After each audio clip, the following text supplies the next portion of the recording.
He once performed the Brahms Violin Concerto in the presence of not just the composer Brahms himself, but also in the audience were Gustav Mahler, Anton Bruckner and Johann Strauss. He rode the pivot between the late Romantic into the 20th century. He played on a famous Golden Period Stradivarius, which has a story all of its own. He once played sold-out concerts throughout Europe, and he saved 1,000 Jews from the Holocaust. He emerged triumphant from Nazi Europe and was the Oskar Schindler of the music world, a true hero. He once survived the plane crash in Southeast Asia, and he founded a famous orchestra in Israel. A phenomenal, energetic man and a survivor. Who was he? Bronislaw Huberman.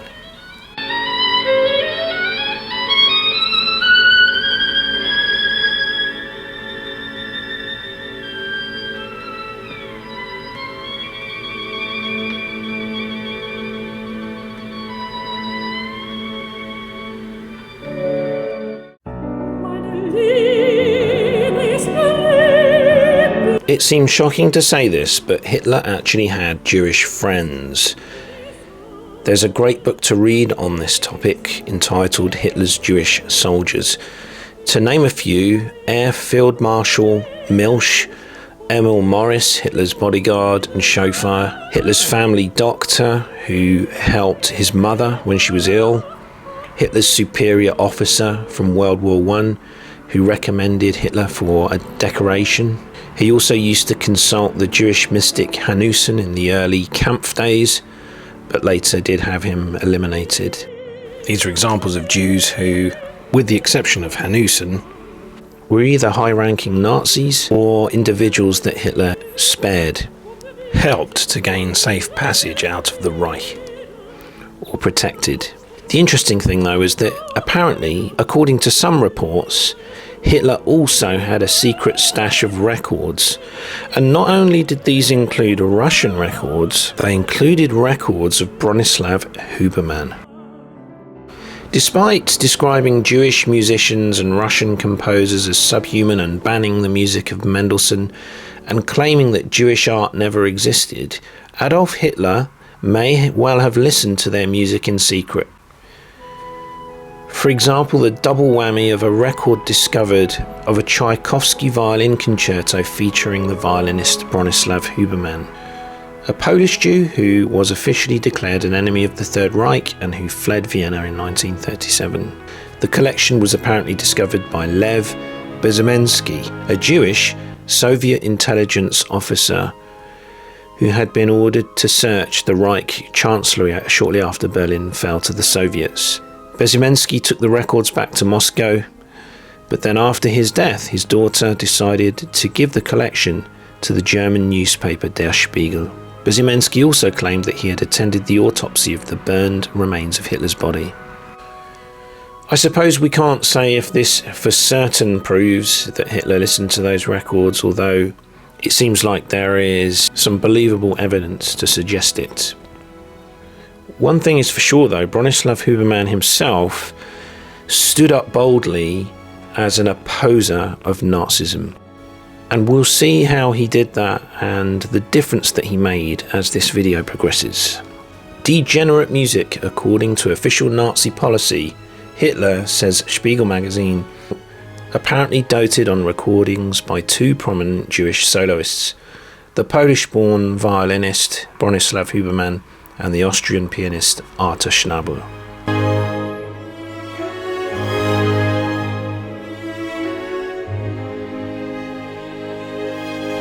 Apparently, Bezymensky also confirmed the old rumour that Hitler did indeed have only one testicle, an assertion many authorities consider a lot of balls.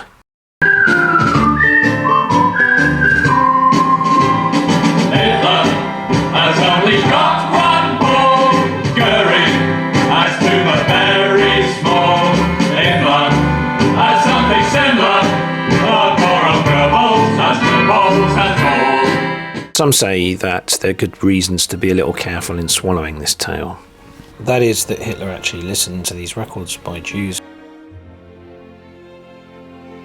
Born to a Jewish family in Częstochowa, Poland on the 19th of December 1882, Bronislaw Huberman was the son of a Warsaw barrister. He lived until the 16th of June 1947. Huberman showed musical promise from a young age and began studying the violin with his father from the age of 4. His father had initially wanted to buy him a piano but couldn't afford it, and so bought him a violin instead. Huberman's father took him out of school to focus full-time on music lessons. He started performing publicly at the age of 7, and at that same age attended the Warsaw Conservatory. Shortly thereafter, beginning lessons with the great Joseph Joachim in Berlin in 1892. He also studied secretly with violinist Charles Gregorowicz and had a few lessons with Hugo Hermann and also Martin Marsic in Paris. In his youth he was a pupil of Mieczysław Michalowicz from age 6 and Mojci Rosen at the Warsaw Conservatory, and of Isidore Lotto in Paris, to name some other teachers that taught him. Huberman performed the Louis Spohr Violin Concerto at age 7 and also played first violin in a quartet by Rode.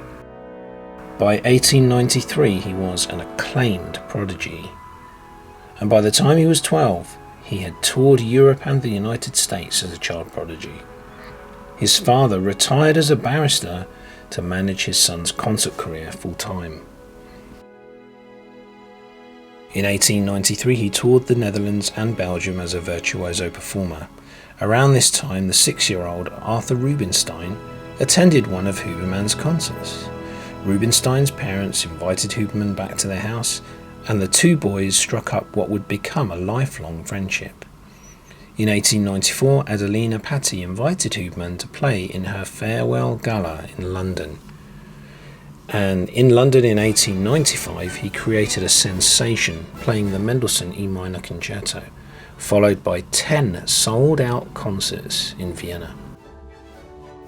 And in 1896, Huberman performed the Brahms Violin Concerto to an audience that included not only Mahler, Bruckner and Strauss, but also the composer of the piece himself, Brahms, as we already mentioned.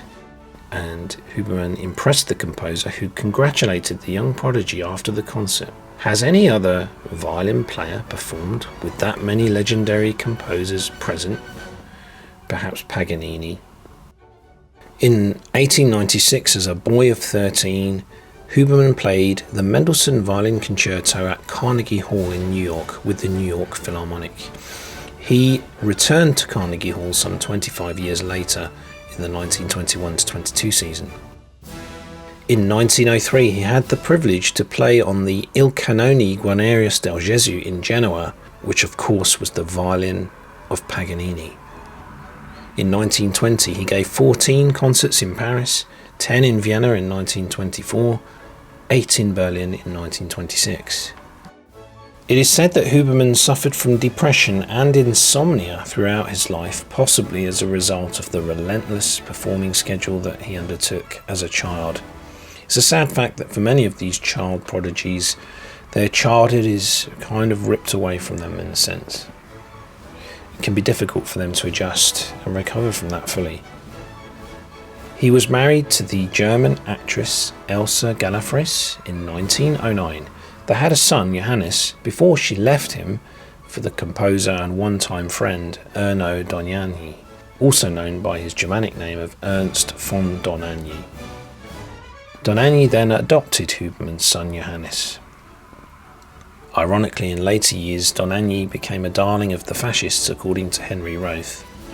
In reality, though, from 1939, much of Dohnányi's time was devoted to the fight against growing Nazi influences.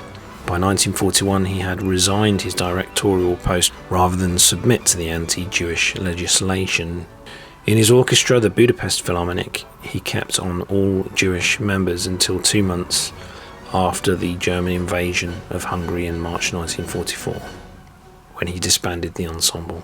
In November 1944, he moved to Austria. It was his move in November 1944 that drew criticism for many years. Musicologist James A. Grimes has defended Dohnányi's actions during the war, crediting his solidarity with Jewish colleagues and actions to help some escape from Nazi-occupied countries. By 1937, Dohnányi met Ilona Zakar, who was married with 2 children. By this time, he had separated from Elsa Galafres. We make a small digression on Dohnányi to address this statement by Henry Roth that he became a darling of the fascists. Coming back to Huberman, he met his partner, German nurse Ida Ibecken, at a Viennese health clinic in 1916. In 1920, he took time away from performing to study social and political sciences at the Sorbonne in Paris. There he joined the Pan-Europa, now the International Pan-European Union, a political group that advocated for the political, economic and military union of European countries. He met Sigmund Freud and Albert Einstein through this organisation.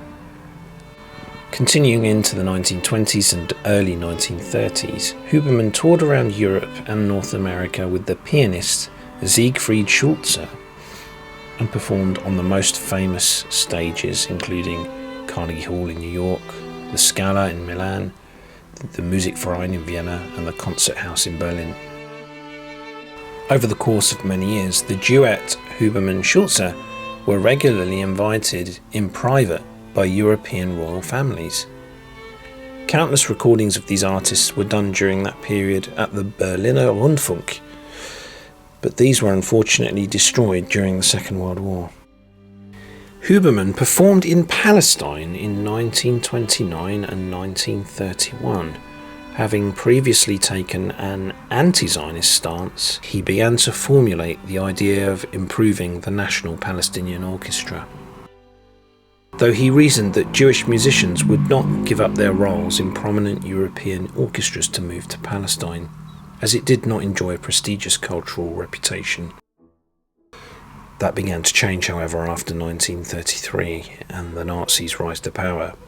Jewish musicians began to lose their places in prominent German orchestras, despite conductor Wilhelm Furtwängler's efforts to ensure their safety, and Huberman's idea began to seem like a realistic possibility. By 1933, anti-Semitism was spreading rapidly in Europe. Jewish musicians were being fired from major orchestras and blacklisted so they couldn't work again. Bronislaw was one of the few Jews who wasn't fired. Hitler felt it would look bad for Germany to fire the most famous violinist in Europe. But disgusted by the Nazi regime, Bronislaw quit his job with the Berlin Philharmonic anyway, and wrote a public letter denouncing Nazism. In 1934, Huberman moved to Vienna to become director of the Akademie für Musik und Darstellende Kunst. And though he continued to tour Europe and further afield, he refused to perform in Germany, turning down a prestigious invitation from Furtwängler to perform as a soloist in the Berlin Philharmonic's 1934 opening season. As well as concertizing in places other than Germany, he also taught at the Vienna State Academy of Music, but he left Austria prior to the Nazi takeover. In 1937 he left.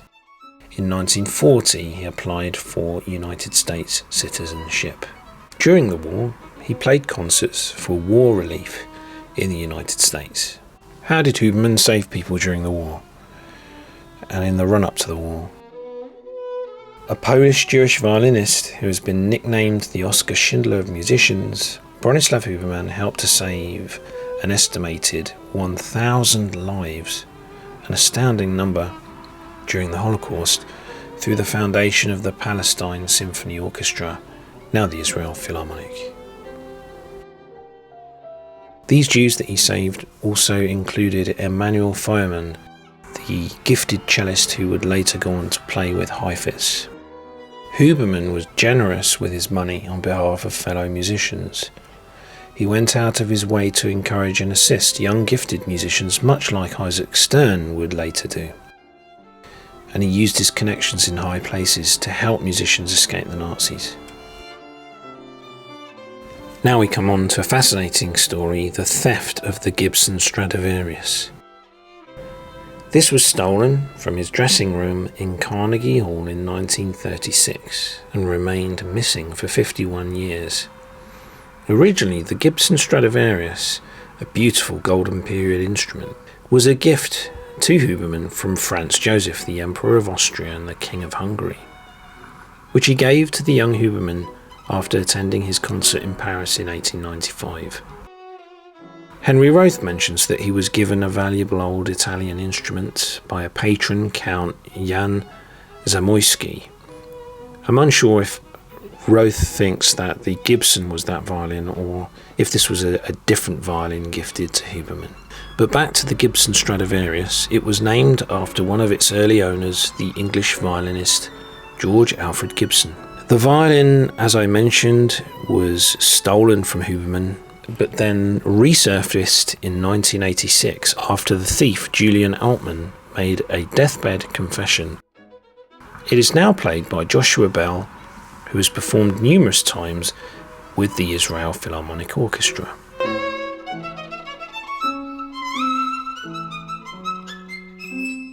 The Gibson Stradivarius was actually stolen twice from Huberman. The first time it was recovered within 3 days. Indeed, in 1919 it was taken from Huberman's Vienna hotel room, but recovered by the police within 3 days, and the thief was given a 3-year prison sentence. You'd think that he would guard it more carefully following that. The second time it was stolen was when Huberman was playing at Carnegie Hall. He switched the Stradivarius Gibson with his newly acquired Guarnerius violin.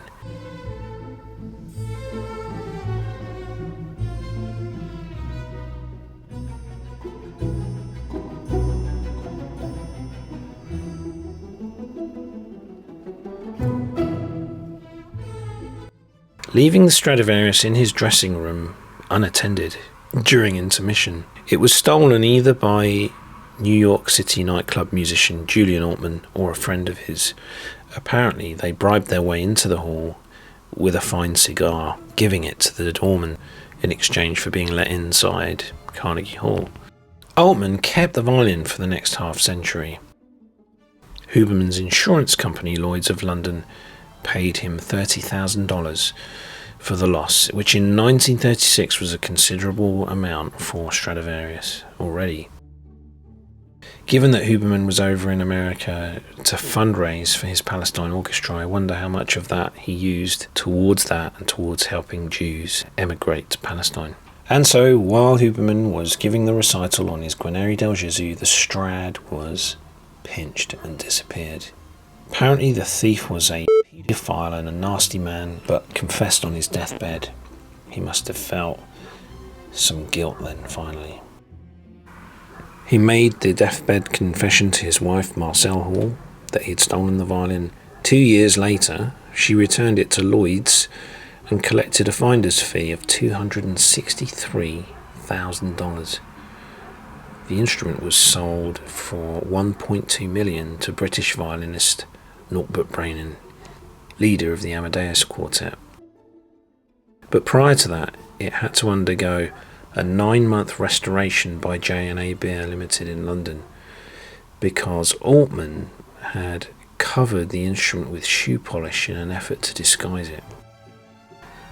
The instrument, which is now known as the Gibson Huberman, was the focus of the 2012 documentary The Return of the Violin, made by the Israeli television director Chaim Hecht. In October 2001, the American violinist Joshua Bell purchased the Gibson violin for just under $4 million. Here are some of the other instruments that were owned by Bronislaw Huberman.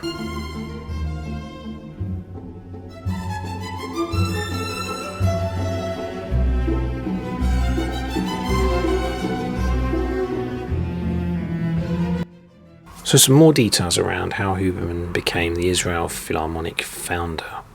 In 1929 he visited Palestine, then under British rule, and was received with great enthusiasm. There was little high culture in the Holy Land at the time, and Bronislaw Huberman dreamed one day of creating a Palestine orchestra. He saw clearly that there was no future for the Jews in Europe, and came up with a plan to save Jewish musicians. He would create the Palestine Symphony Orchestra.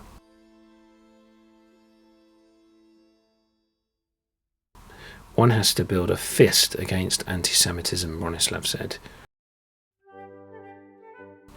A first-class orchestra would be that fist. The British let very few Jews into Palestine, and refugees had to prove they could earn a living.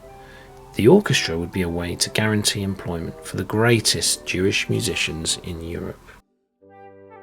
As the situation in Germany became more precarious for Jewish musicians following the Nuremberg laws in 1935, Huberman put his plans for a Palestinian orchestra into action, approaching wealthy Jews in America and Britain to ask for financial assistance. Jewish community leader and future first Prime Minister of Israel, David Ben-Gurion, agreed to provide permanent residence certificates for 70 Jewish musicians and their families, to be chosen by Huberman through a series of auditions in Germany, Poland, Czechoslovakia, Hungary and Austria during 1935. Bronislaw Huberman apparently went to extraordinary lengths to get visas for these Jewish musicians, and in many cases their families as well. He raised money from music lovers such as Albert Einstein and recruited non-Jewish celebrity musicians to help the cause. This included famed Italian conductor Arturo Toscanini, probably the best conductor on earth at the time, who travelled to Palestine with Bronislaw in 1936 to train the orchestra. The task was not an easy one, and Huberman initially struggled to convince the musicians that they would be better off in Palestine. Some chose to stay and work for the Kulturbund, an organisation of Jewish musicians in Germany. That proved, of course, to be a fatal decision in the end. But he also had difficulty raising sufficient funds to support the musicians' travel, wages, and the renovation of a fairground complex in Tel Aviv, which would be used as a rehearsal space and concert venue. On a fundraising concert tour across the US in early 1936, this was when Huberman's Strad was stolen from his dressing room. He was never reunited with his beloved violin. Further complications arose when political unrest in Palestine forced Ben-Gurion to withdraw the offer of permanent residence certificates to members of the orchestra and their families. Despite the setbacks, Huberman continued his American tour, securing the remaining funds to pay for the orchestra through a benefit dinner hosted by Albert Einstein in New York. Toscanini was chosen to conduct the first season of concerts in Palestine. Toscanini elected to perform works by the Jewish composer Felix Mendelssohn, whose music was banned in Germany. Toscanini also famously turned down an offer from the Nazis to perform at the Bayreuth Festival. Huberman appealed to Chaim Weizmann, president of the World Zionist Organization, who agreed to provide the necessary visas for the musicians to emigrate to Palestine. The newly formed Palestine Symphony Orchestra's first concert was on December the 26th, 1936 in Tel Aviv, conducted by Toscanini. The show was sold out, and people who couldn't get tickets surrounded the building, even climbing on the roof, so they could hear the beautiful music. At the end of the concert, the audience gave the musicians a 30-minute standing ovation. Toscanini, the greatest conductor in the world at the time, did not take any money. He said that he did it for humanity.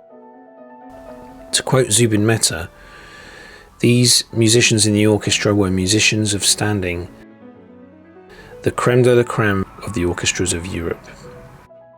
The first concert included performances of Carl Maria von Weber's Oberon Overture, Rossini's Overture to La Scala di Seta, Brahms' Second Symphony, Schubert's Unfinished Symphony, and the Nocturne and Scherzo from Mendelssohn's Midsummer Night's Dream. Huberman declined to play himself because he wanted the glory to be fully for the orchestral players. The concert was broadcast live across the world on the radio. As well as Tel Aviv, the orchestra went on to perform with Toscanini in Jerusalem and Haifa during December 1936 to January 1937. And the orchestra also performed for the Allied forces during the war. The name was changed to the Israel Philharmonic Orchestra in 1948, when Israel became an independent state, and has since been conducted by Leonard Bernstein, Daniel Barenboim, and Zubin Mehta. Although becoming a US citizen in 1941, Huberman moved to Switzerland after the war. He passed away on the 16th of June 1947.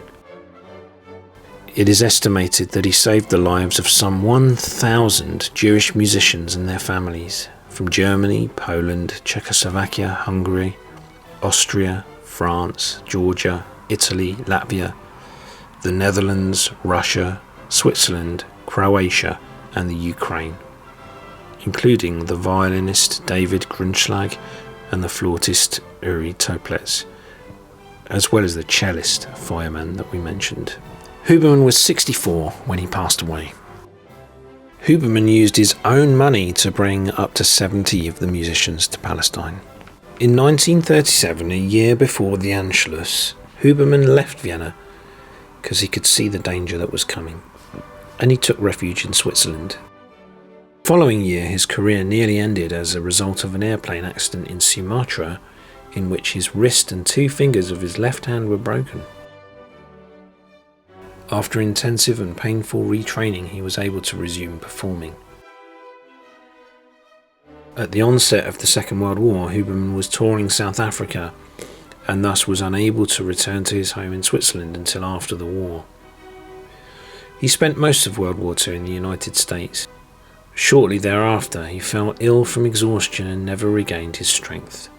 He died in Gossier-sur-Vevey, Switzerland, on the 16th of June 1947, aged 64. Let's look at what Henry Roth has written about Huberman from page 70 onwards of Violin Virtuosos. He describes him as one of the most provocative and controversial violinists of the 20th century. He says that in his prime, Huberman enjoyed colossal prestige in Europe, that his hold on the public was unique and included important people among the nobility, political figures, industrial moguls, and maybe even Hitler himself. Many of these powerful people were staunch supporters and friends of Huberman. His personal magnetism was enormous, and he was in favour of a United States of Europe. Continuing to quote from Henry Roth, Huberman's playing remained rooted in 19th century concepts. He wasn't the modern player that Heifetz was. An assiduous worker, according to Lionel Tertis, he practiced from morning to night. William Primrose was not such a big fan of Huberman. Huberman's personality dominated his interpretation. His musicianship was subjugated to the dictates of that personality. His runs and passage work were fast, clean, and of sparkling clarity when he was in good form. He was a person of passionate ideals, fiery temperament, and indomitable conviction. Roth notes his incredibly fast trill, and that he turned many of his listeners into true believers.